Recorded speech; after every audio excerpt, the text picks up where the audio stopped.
1,00,000 మంది శివభక్తులతో కలిసి మహారుద్రాక్ష పూజలో పాల్గొనండి. వెంటనే కాల్ చేసి మీ పేరును నమోదు చేసుకోండి. నమస్తే రమగారు. నమస్తే జయ. రమగారు, మనము ఇప్పటివరకు ఎన్నో స్టోరీలు మాట్లాడుకున్నాం, ఎన్నో విషయాల గురించి మాట్లాడుకున్నాం కదా. మీరు ప్రతిరోజు చెప్తూ ఉంటారు, జయ ఫస్ట్ పేరెంట్స్ ఆచరించాలి, మంచైనా చెడైనా.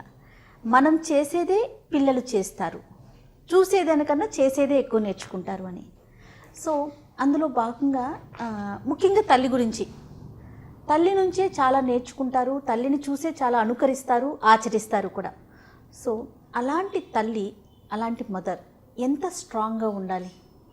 ఈ మధ్యకాలంలో మనం చూసిన చిన్న చిన్న విషయాలకి ఇరిటేట్ అయిపోవటం, కోపం తెచ్చుకోవటం, అంటే అనవసరంగా అవసరం లేని దానికి ఎక్కువగా రియాక్ట్ అవ్వటం, దీని ప్రభావం పిల్లల మీద పడటం.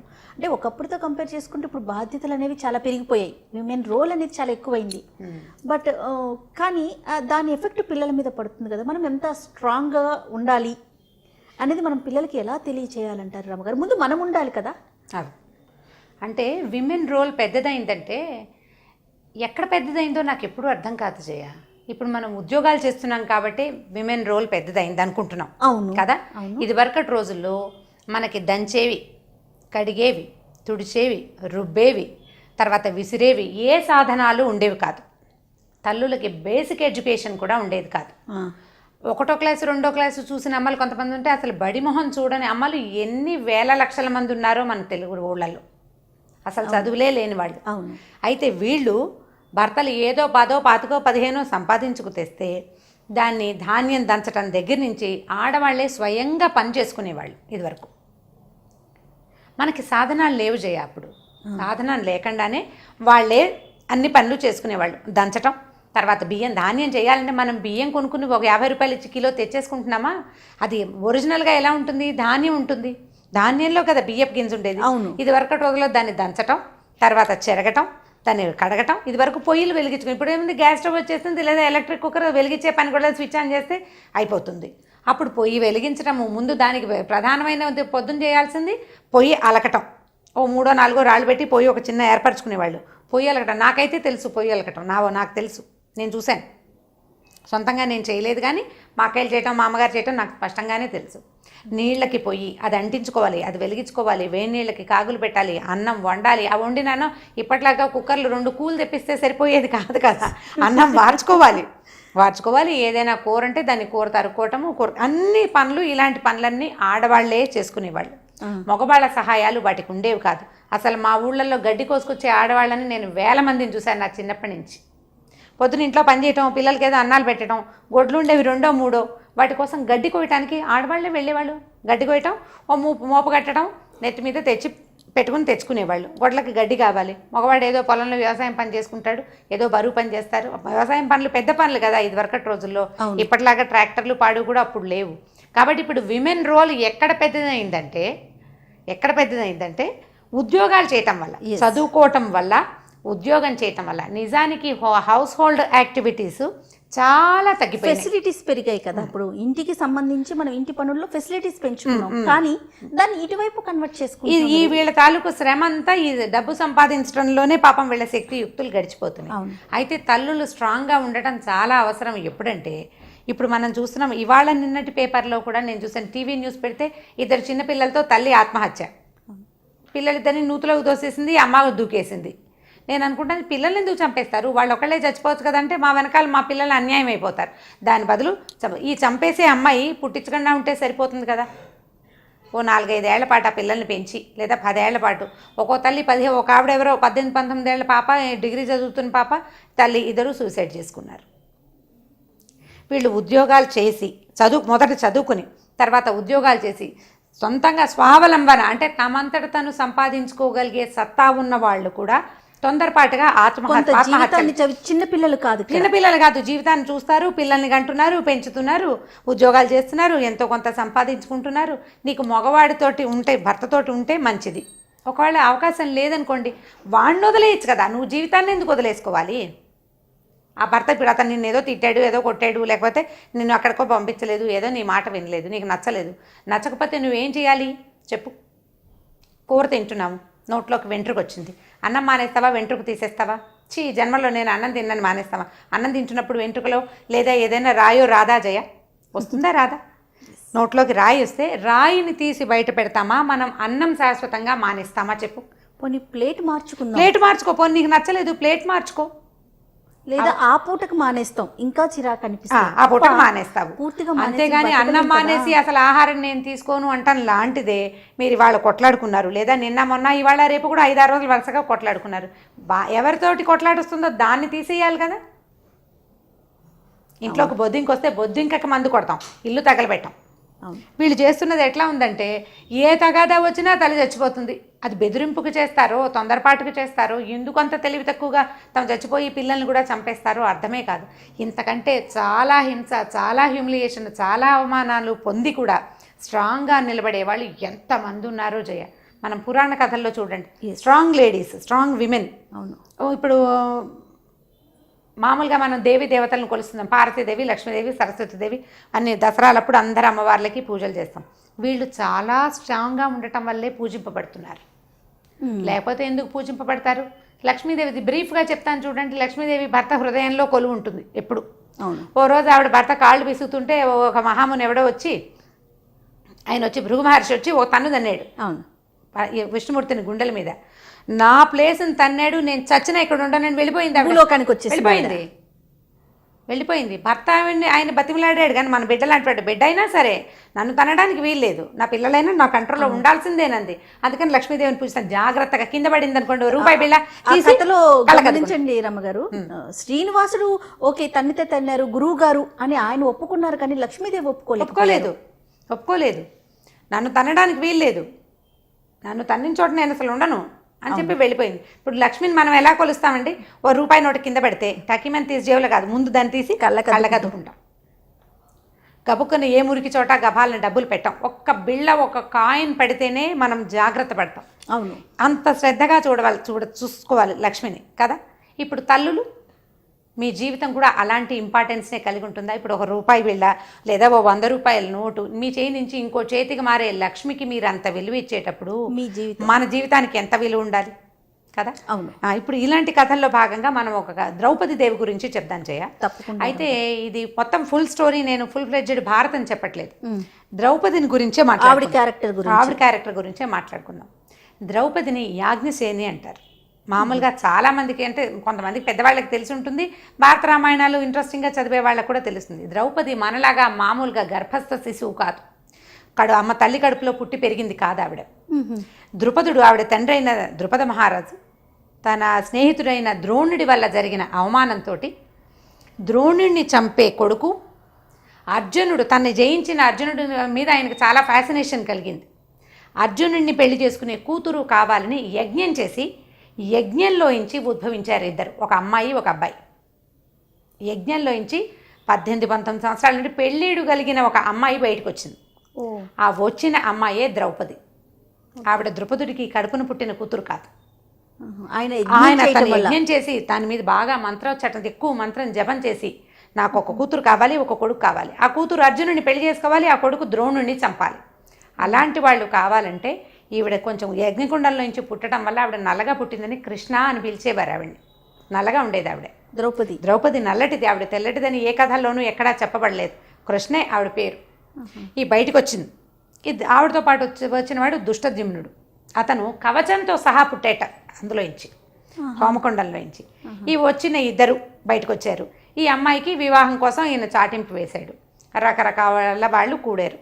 ఆ కూడినప్పుడు పాండవులు కూడా అదే ఏకచక్రపురం, అక్కడ ఆ నగరానికి దగ్గరలోనే వాళ్ళు అజ్ఞాతవాసం, అంటే కొద్ది రోజులు అలా కాపలా, అంటే కనపడకుండా, ఎవరికి కనపడకుండా ఉండేవాళ్ళు మారువేషాలతోటి. వాళ్ళు కూడా వచ్చారు. వస్తే ఏమైంది, ఆయనేమో ఒక చిన్న పరీక్ష పెట్టాడు. ఈ అమ్మాయి ఒక అద్భుతమైన పుట్టుక కలిగింది. జస్ట్ లైక్ దట్ ఆవిడ చేతికి దండ ఇవ్వకుండా, దండిచ్చి, స్వయంవరం అంటే పాత రోజులు అదే, ఆవిడ చేతికి దండిస్తే ఆవిడ అబ్బాయి చుట్టూ, ఏ అబ్బాయి నచ్చితే అబ్బాయి మెళ్ళో దండ వేయటం. అలా అంటే మరి లేమెన్కి ఇచ్చేవాళ్ళు కాదు. ఈ వచ్చిన రాజులందరూ వీడు ఫలానా అని వెనక నుంచి చెప్తూ ఉండేవాళ్ళు. అతని రాజలక్షణాలు, అతని కులము, మతం అన్ని నచ్చితే, కులం అనకూడదులే, పాత రోజుల్లో కులం అంటే మన కులాలు కాదు, అది రాచకులం. ఆయన ఏ వంశానికి చెందినవాడు, ఎంత ప్రతిభ కలిగిన వంశం, ఎంత గొప్ప వంశం, ఎంత శౌర్యం ఉంది, అది తెలుసుకోవడానికి ఒక డిస్క్రిప్షన్ ఇచ్చేవాళ్ళు ప్రతి అబ్బాయికి. ఏ డిస్క్రిప్షన్ నచ్చితే ఆ అబ్బాయికి ఈవిడ దండ వేసేవారు. ఈ అమ్మాయి విషయంలో ఈయన ఏం చేశాడంటే అస్సలు సామాన్యులకి సాధ్యం కానీ ఒక విచిత్రమైన పరీక్ష పెట్టాడు. పైన ఒక చేప తిరుగుతూ ఉంటుంది గుండ్రంగా, మత్స్యయంత్రం అంటారు. ఆ తిరిగే చేపని ఇలా చూసి కొట్టడం కాకుండా కింద నీళ్లల్లో దాని ప్రతిబింబాన్ని చూస్తూ ఆ తిరుగుతున్న చేపని కొట్టాలి. అది అప్రతిమైన ప్రతిభ కలిగిన వాడు, చాలా ప్రతిభ ఉన్నవాడు, చాలా బాగా బాణం వేయగలిగేవాడు. అలాంటి వాడికే కుదురుతుంది, మామూలు వాడి వల్ల కాదు. పక్కకో వెనక్కో వేస్తారు. చేపని కొట్టాలి అంటే మంచి కన్ను ఉండాలి వాడికి, విపరీతమైన కాన్సన్ట్రేషన్ ఉండాలి, దాంతోపాటు విలువిద్యలో మంచి ప్రావీణ్యం ఉండాలి. ఇలాంటివి కొట్టగలిగిన వాళ్ళు అతి తక్కువ ఉన్నారు ఓకే ఆ రోజుల్లో. ఆయనకి తెలుసు, అందుకని అది పెట్టాడు. పెడితే అర్జునుడు వచ్చాడు, కొట్టాడు. ఆవిడని కాస్తే వీళ్ళు పెళ్లి చేసుకున్నారు. ఈవిని చేత పుచ్చుకుని ఇంటికి తీసుకెళ్ళి వాళ్ళ అమ్మకి ఏం చెప్పాడంటే, అమ్మ భిక్షను తెచ్చాను అని చెప్తే ఆవిడ ఏం చేసింది, 5 పంచుకోండి నాయన అని చెప్పింది. ఇప్పుడు ఈ అమ్మాయి 5 భార్య అయింది, వాళ్ళ అమ్మ చెప్పింది కాబట్టి.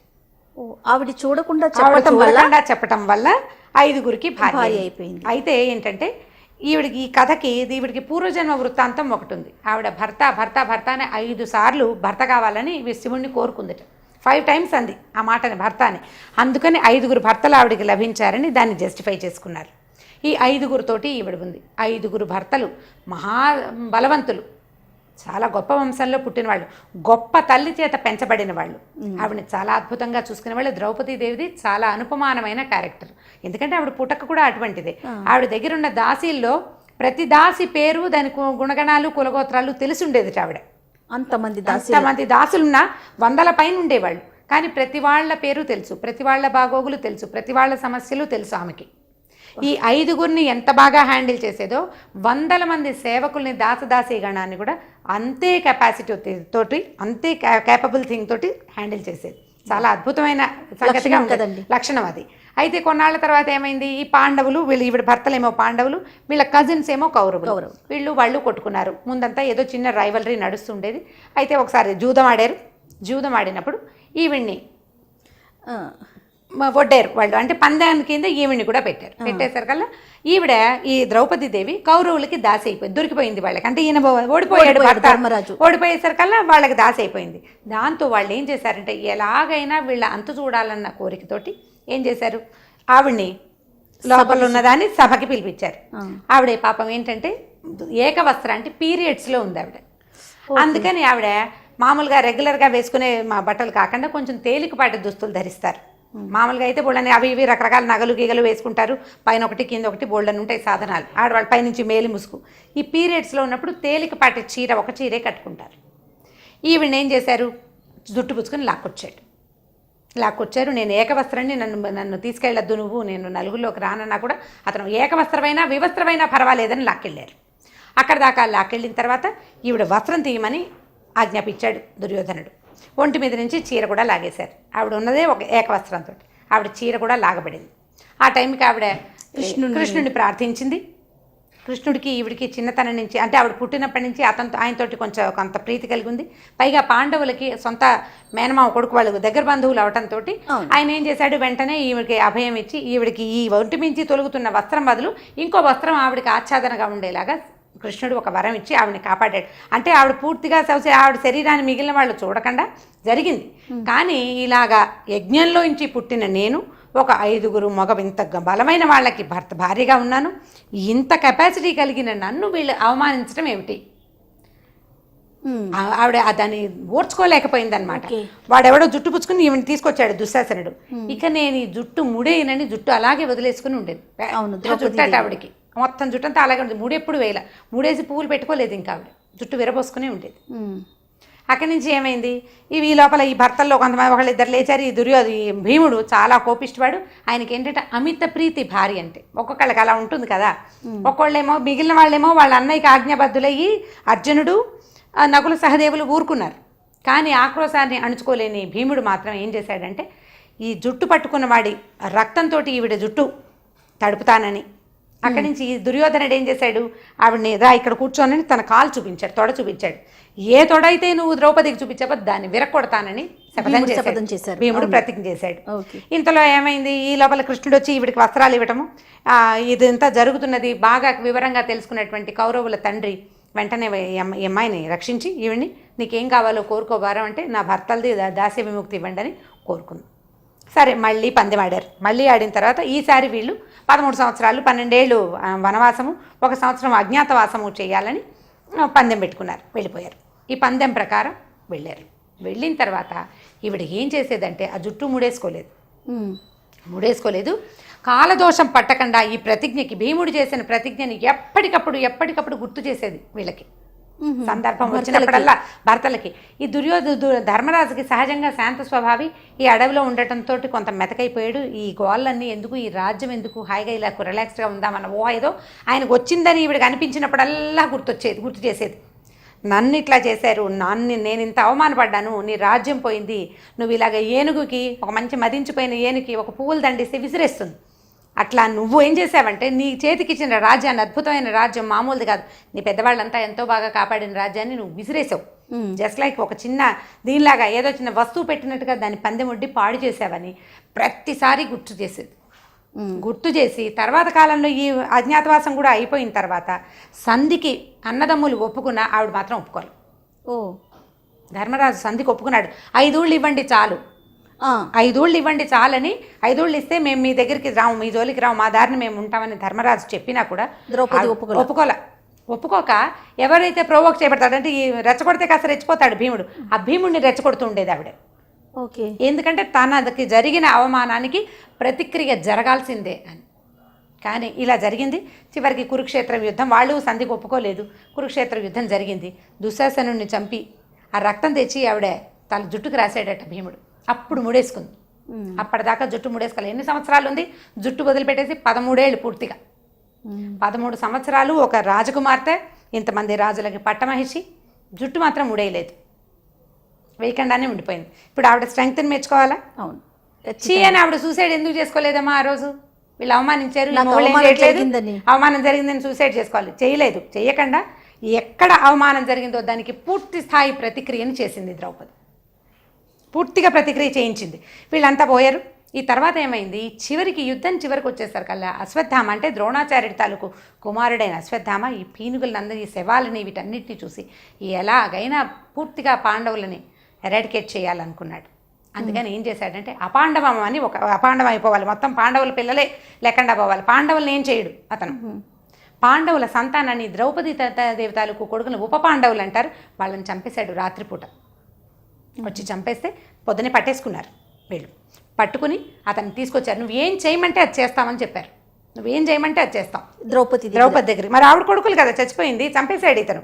నువ్వు ఏం చేయమంటే అది చేస్తామంటే ఆవిడ ఏమనుకుందంటే ఒక క్షణం ఆలోచించుకుని ఏం చెప్పిందంటే, నా కొడుకులు పోయారు కానీ నాకు భర్తలు ఉన్నారు 5.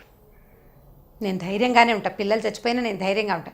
కానీ గురువుగారు ద్రోణాచార్యుడు చనిపోయాడు, ఆయన భార్య గురుపత్ని పాపం కొడుకును కూడా పోగొట్టుకుని ఆవిడ ఎలా బతుకుతుంది? కాబట్టి వీడు శిశుహంత, పిల్లల్ని చంపాడు, వీడికి శాస్తి చేయండి, చంపద్దు అని చెప్పింది. ఇప్పుడు తనకు అవమానం జరిగినందుకు ఇన్ని లక్షల మంది మరణానికి కారణమైంది ఆవిడ.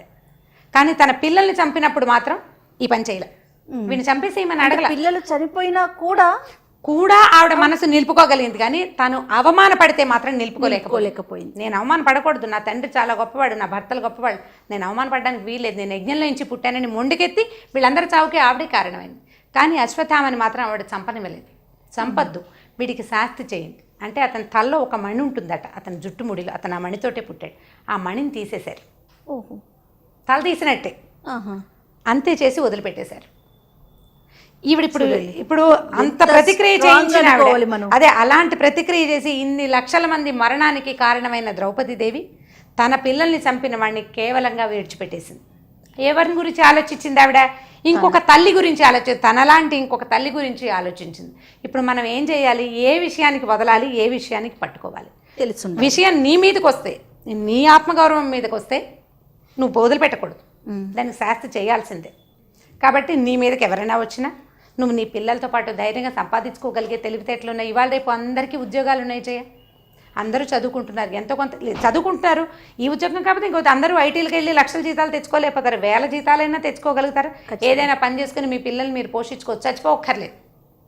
అదొక్కటే పరిష్కారం కాదు కదా, మరణం దేనికి పరిష్కారం కాదు. మీరు చచ్చిపోయిన తర్వాత ఇప్పుడు ఒక తల్లి 2 పిల్లలతో చనిపోతూ వాళ్ళ అమ్మా నాన్న నువ్వు చావటము, పిల్లల్ని చంపటం. మీ అమ్మా నాన్న సంగతి, మీ అన్నదమ్ములు, మీ అక్క చెల్లెళ్ళు, వాళ్ళ జీవితాలు ఎంత దుర్భరం అయిపోతాయి, ఎంత బాధపడతారు. ఇప్పుడు వీడికి శాస్తి నువ్వేం చేస్తావు? మగవాడికి శాస్తి ఎప్పుడవుతుందమ్మా? నువ్వు చచ్చిపోతే శాస్తవదు. చచ్చిపోయి వాడు జైల్లోకి వెళ్తే ఏమిటి నాకు న్యాయం చేయండి అని ఈ మధ్య అడుగుతుంటారు. ఏమిటి వాళ్ళకి న్యాయం చేయటం? ఎవడైతే దీనికి కారణమయ్యాడో వాడిని జైల్లో పెట్టడం న్యాయం చేయటం కాదు. అతన్ని వదిలిపెట్టి నా దారి నేను బతకగలనని బతికి చూపించటమే సరి అయిన న్యాయం. స్ట్రాంగ్గా నుంచటము. నీకు స్ట్రెంగ్త్ ఉండాలి కదా. నువ్వు ఇన్ని పనులు చేస్తున్నావు, ఇదివరకటి చదువు లేవు, సంధ్య లేవు, మన అమ్మలకి అమ్మమ్మలకి. మనం చదువుకుంటున్నాం మగపిల్లలతోటి ధీటుగా. మరి మగవాడితో ధీటుగా బతికి చూపించమా? చూపించద్దు. చూపించి తీరాలి. పిల్లల్ని చంపద్దమ్మా, మీరు చచ్చిపోకండి, స్ట్రాంగ్గా నిలబడండి. చచ్చిపోవడానికి కావాల్సినంత ఎంత ధైర్యమో కావాలి, చావడానికి ఎంత ధైర్యం కావాలమ్మా? ఆ ధైర్యాన్ని బతకడానికి ఎందుకు వాడుకోమని అదే అంటున్నా. మన స్ట్రాంగ్నెస్ మన పిల్లలకి స్ట్రెంగ్త్. ఇప్పుడు మనం స్ట్రాంగ్గా ఉంటే మన పిల్లలు ఆటోమేటిక్గా స్ట్రాంగ్గా ఉంటారు. రైట్. చాలా మంచి స్టోరీ చెప్పారు రమ్ గారు. ఇది ముఖ్యంగా తల్లులందరికీ ఉపయోగపడే స్టోరీ. ప్రతి విమెన్కి, తల్లి అనే కాదు, ప్రతి విమెన్కి కూడా. అంటే మన పురాణాల్లో ఇలాంటివి చాలా ఉన్నాయి. మా ప్రతి క్యారెక్టర్ ఒక అద్భుతమైన క్యారెక్టర్. మనం హరిశ్చంద్రుడి కథ చెప్పాము, చంద్రమతిదేవి కథ. ఇట్లా ఒక్కొక్క క్యారెక్టర్ని తీసుకుని కూడా మనం చాలా చెప్పుకోవచ్చు. ఎవరినైనా చూసినప్పుడు వాళ్ళ అలంకారాలని, సినిమా వాళ్ళని చూస్తాం, వాళ్ళ స్టైల్ని, వాళ్ళ వీటిని అనుకరించకుండా వాళ్ళలో ఉన్న స్ట్రెంగ్త్ని అనుకరించడానికి ప్రయత్నం చేయాలి ఆడవాళ్ళు. అప్పుడే విమెన్ స్ట్రాంగ్. ఇప్పుడు మనం ఏం చెప్తాం, ఎంపవర్మెంట్ ఆఫ్ విమెన్ అంటే ఏమిటి? ఎంపవర్మెంట్ వాళ్ళ హెయిర్ స్టైలు, వాళ్ళ బొట్టు కట్టును ఇమిటేట్ చేయటమా? కాదు, బతికి చూపించడం, నిలబడి చూపించడమే ఎంపవర్మెంట్. ఎవరి కాళ్ళ మీద వాళ్ళు నిలబడి. అంతే. Right. Thank you so much రమ్మ గారు. ఓకే జయ. ఈ వీడియో కనుక మీకు నచ్చినట్లయితే లైక్ చేయండి, షేర్ చేయండి. మరిన్ని వీడియోస్ కోసం మా ఛానల్ని సబ్స్క్రైబ్ చేయండి.